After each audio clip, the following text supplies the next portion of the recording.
You see, Pastor Stanley mentioned that the Quran also speaks about the Torah, which is the law of Moses, and the Injil, meaning the gospel of Jesus, no doubt. See, there is a relationship between the teachings of Moses, Jesus, and Muhammad. To us Muslims, in actual fact, this is all one religion. There's only one religion. These are not three distinct religions, but it's a different subject. As soon as I start expounding that, you need more time. But the Quran tells us that we believe in the principle that Moses was inspired by God, David was inspired by God, Jesus was inspired by God, and whatever they gave out in the respective times, it was from God, infallible.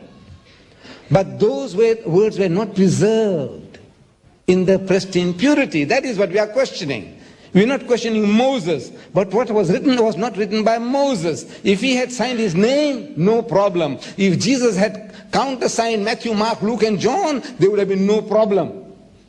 But since Jesus didn't write a word, in his lifetime not a word was written.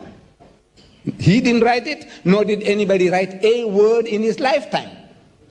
These are all books, anonymous books. And the Christian scholars are telling us they have no ulterior motives. I might have, but not your scholars. What ulterior motive do they have to tell you that Matthew has used Mark's gospel freely? In the language of the school teacher, he was copying wholesale from Mark.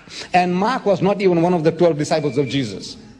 Why should an eyewitness and a ear witness like Matthew go and copy somebody who wasn't there? It doesn't make sense.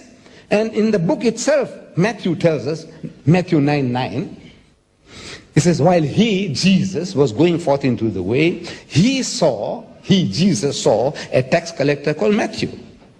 And he, Jesus, comes up to him and he says to Matthew, follow me. And Matthew, followed him, Jesus. Who wrote that? God write it? Did Jesus write it? No. Did Matthew write it? No. Yes. If Matthew wrote it, he would say, while he was going forth into the way, he saw me at the tax collector's table, and he came up to me and told me to follow him, and I followed him. This is written by somebody else.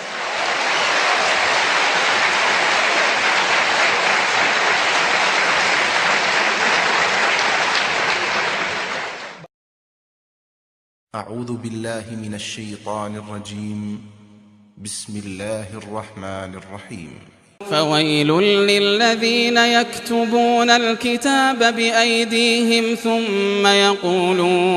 ثم يقولون هذا من عند الله ليشتروا به ثمنا قليلا فويل لهم مما كتبت أيديهم وويل لهم مما يكسبون